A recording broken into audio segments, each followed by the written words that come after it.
Greetings, Broderick Wallace here. I'm doing a bit of sewing actually. I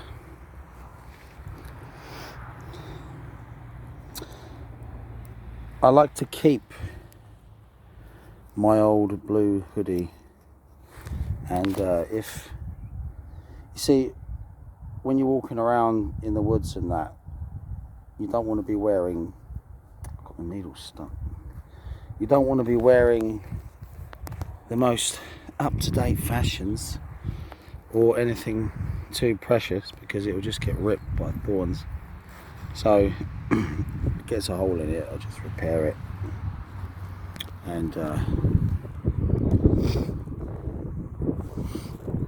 so I'm going to sit here and do a bit of sewing, and before I engage my evening meditatio session.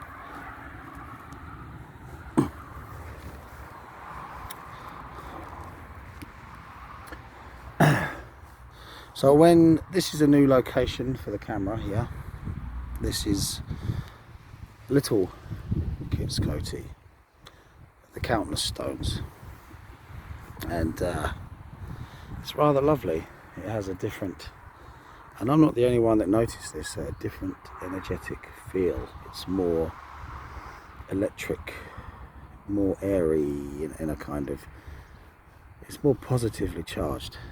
That shouldn't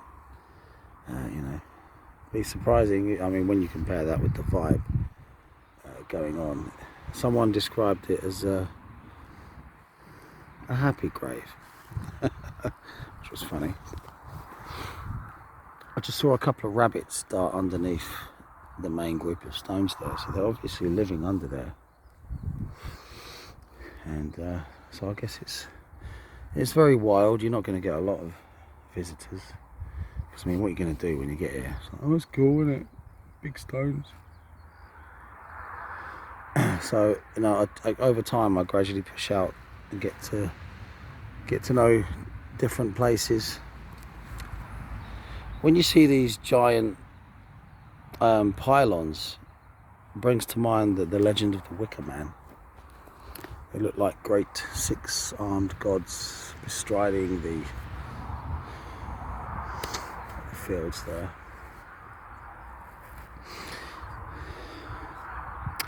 You know, all these old Celtic, Welsh, Scotch legends of mainly Irish and Welsh, but there are, I mean, talk in the popular imagination, but obviously it's there in Scotland.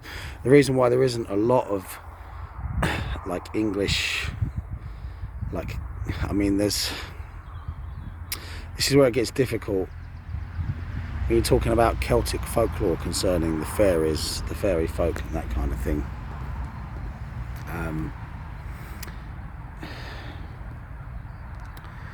There is an absence in England as opposed to the rest of the UK, for reasons already explained due to historical incidents. But surely, if it's happening on all the outer edges, then it's happening in the main belly of the island. The same thing. It just hasn't survived too well in time. Well, I mean, it hasn't survived almost entirely. It hasn't survived, unless you're talking about, medieval. I mean, it's almost all medieval anyway, really, that kind of thing. Got a little bit from the Roman invasion. Very, very difficult. It's part of the appeal, though, in a way, is to have something so evident in terms of its atmosphere and energy within the land, so present and yet so absent at the same time, which I guess it kind of makes it more mysterious. Talk of druids and all that kind of stuff. I mean, this upload that I made about this poem about the apple trees. It just gives you an idea of just how bizarre and obscure this stuff is. And when you read Irish and Welsh stuff, which I haven't read a lot of, I'll be honest, I probably will read more over time, the tales of creatures are so bizarre when it comes to, you know, like kelpies and pixies and all kinds of strange, I can't remember all the names right now. There was one particular creature described as having one leg, one arm sticking out the torso, one eye, a cloak of bent or damaged feathers, and just a tuft of hair on top of the head. So really imaginative stuff. All of the Celtic folklore is really, really bizarre. You know, when you get reading it, it's so outlandish. So you can kind of put all that in the past and say, oh, it's just superstitious people. And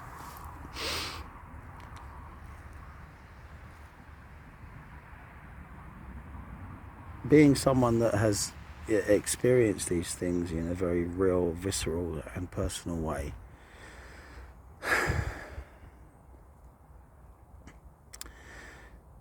if we cover the idea of what, I can hear a crackling, I'm sure it's the electric cables.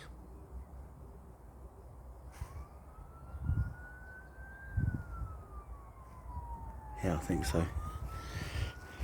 All the cabling overhead.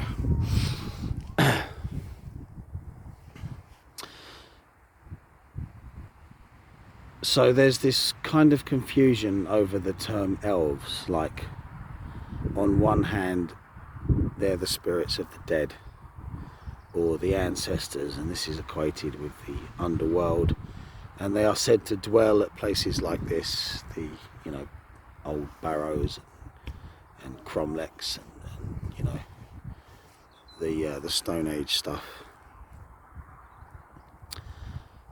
And then there's the idea that they are like nature spirits or elementals.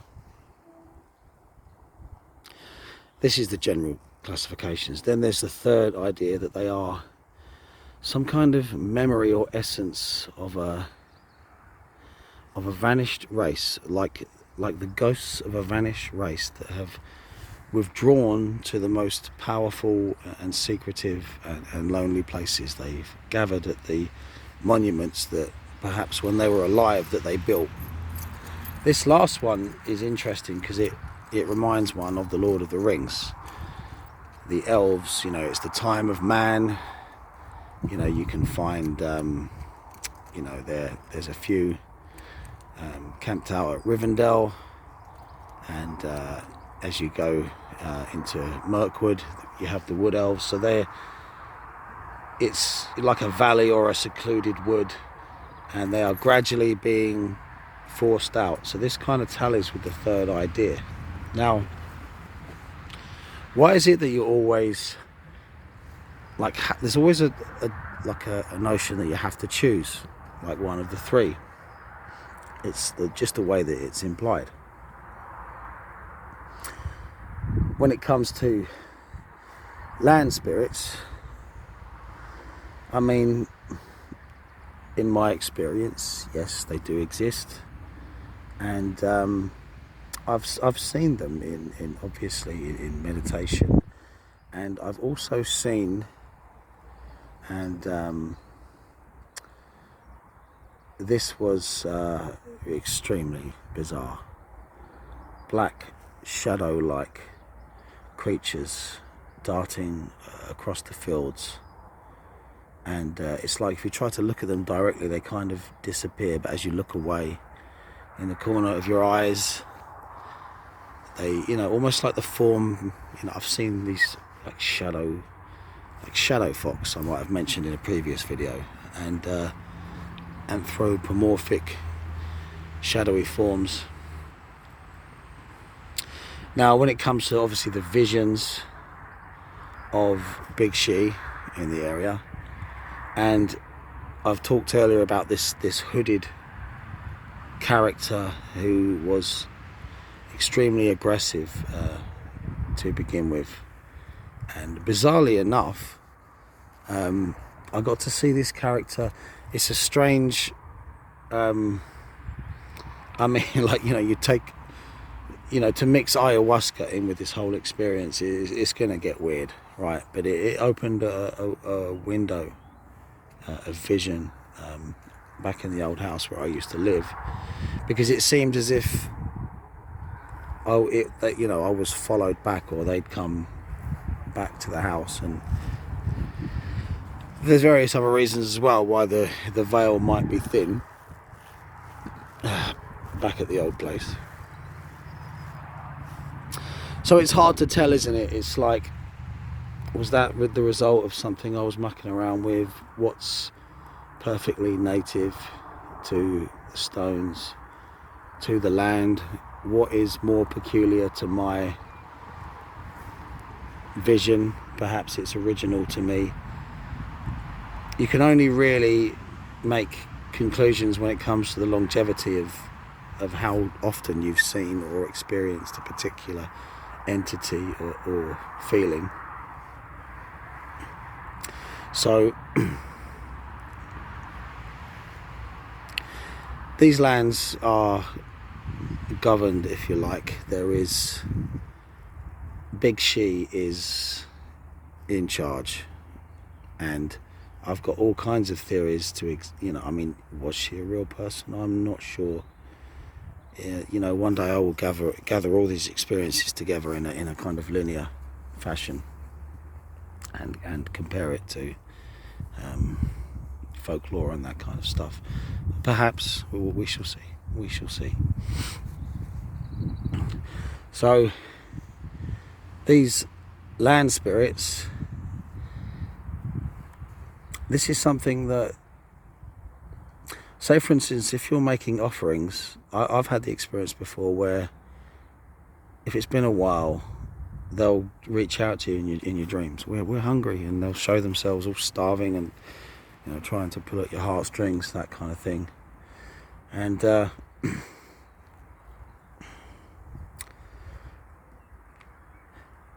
general vibe is obviously one of darkness and death. And that scares the shit out of people. And this relates to my last video, where some people, when you're a guy that likes to hang out at dolmens, and I could say, like, if you're in a meditation group that's more than just a meditation group, what do you expect? Death is a part of life, and there is that modern fear and aversion towards it, which is kind of understandable, but it's here. Like if you're the kind of person that likes gothic metal and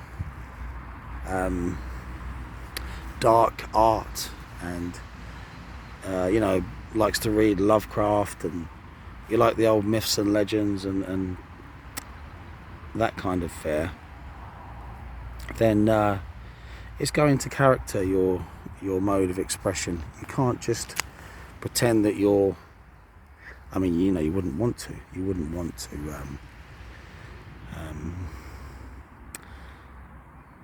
put it this way, there's a time to be discreet, but you need to express this, and if that resonates with you, then it's going to, in the same way that a heavy metal fan might dress in black and grow their hair long, and I don't know, black nail varnish and all that kind of thing. That's not really my kind of thing. I guess it was the mainly early 90s death metal, a little bit of a lot of the thrash metal, which was like birthed in the late 80s going into the early 90s. That thrash and death metal simplicity really spoke to me. There was enough of the old Dungeons and Dragons vibe going on in the lyrics, yet they were kind of down to earth, and I'm not into trying too hard. So it is hard for some people. You know, they just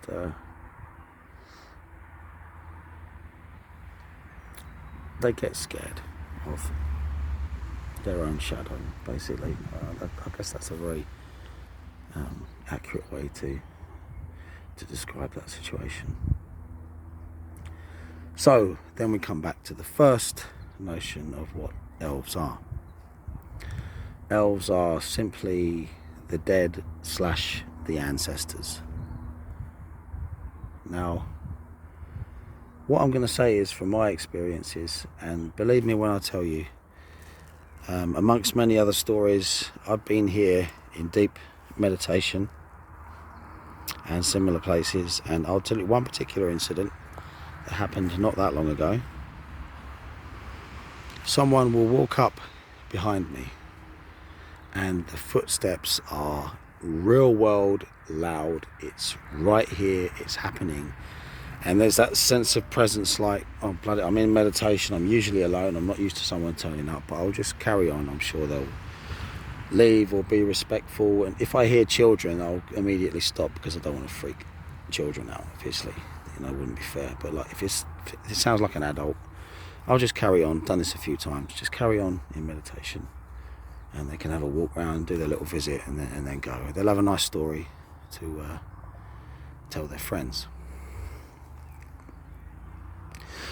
On this one particular occasion, the footsteps were like literally right behind me, and I heard these footsteps walk in and up, and this person stop behind me. And the absolute silence of meditation guarantees that unless this person is a ninja, that's funny on different levels I can't describe right now. Unless this person is a ninja, I'm going to hear them walk away. So I'm trying to concentrate on what I'm doing, but I'm aware that they're just standing there behind me. I've heard the noise of the footsteps, they've stopped behind me, and they're not leaving. So it gets to the point where I get to the last bead, or the timer goes off, or however I'm doing it, and I turn around because I think it'd probably be the best thing to say, oh hi, hey, how you doing? Yeah, I like to meditate here, as you can see. Sorry, I didn't mean to freak you out, but just best to see it through. How you doing? You can guess what I'm going to say. There's no one there, and you kind of get used to it after a while. And see, all these things is, I know there's always that chance, because you've heard stories of a very concrete experience, like people say, I was driving along and then I saw this woman, or I was walking along the road and there was this like actual like hag, or this apparition, and it was like real world waking time in front of me. But like, in my experience, this is not the way that it tends to happen. You need to be in some kind of altered state, which is either a derivative of meditation or sleep, usually just as you're going to sleep or just as you're about to wake up. And fasting as well, which I don't do loads of, as you can see, but fasting, the times that I have done it, are awesome when it comes to producing the contact vibe. So what are these things? Well, when it comes to the elves and all that stuff, when it comes to the fairies, I believe you can lump in everything from gods, if you want to call them angels, right into ancestors, the dead, the dead of previous inhabitants and races, perhaps the ancient Stone Age people that might have been almost entirely pushed out by invaders, the land spirits themselves, elementals of different forms, and then you get down to these very, very strange creatures which seem to be, and this does tie in with the land spirits, but they're so, it's like there's a flora and fauna in these parallel frequencies, dimensions, whatever you want to call them, and they can take the form of insects and snakes and that kind of thing. And the animal world is closely linked and can be woven in through the weird in terms of signs, and it's like these beings, and one being in particular, there can be totem animals which can be used in a synchronistic way to communicate with the waking world, the land of the living. And just like wild animals, you're going into a place which is potentially hostile, and it takes a long time to gain trust, and it takes a lot of time and a lot of patience. But if you put a lot of hours in, just like, I don't know, someone, just like a hunter, or maybe not the best analogy, but someone who's attempting to train a bird to feed from their hand, how many hours would you have to put in? How much stillness? But eventually, every now and then, something happens, and over a period of time you begin to trust them, they start to trust you. And this is where I'm not sure how far I should go with this, but if I say the word initiation, and if I say the word friends in terms of development and practice, you see, how much time would you have to put in? How certain would your instincts have to be? And maybe if you're lucky, you'll get something earlier on and it'll push you, and a little bit of time goes by and it gets a little bit distant, but if you just persist, and through serious meditative practice. Now, I do think that the Druids practice meditation. This whole universal, perennial, consciousness changing method of interacting with the fairy realm. These stories of people being taken by the fairies, and that's another subject that's really interesting, the way that relates to certain modern phenomena. And there are many parallels in strange modern stories, and many parallels with shamanism, obviously, across the globe. What is it about this realm of experience that it protects itself? You see, I'm okay with this channel, but I wouldn't sit having this conversation with someone down the pub. And there are still certain rules in terms of what you shouldn't directly approach, especially when it comes to bonds. And one thing I can be really, really honest about is, if you accept the relationship, it will fucking test you to the fucking limits, but the rewards are extraordinary.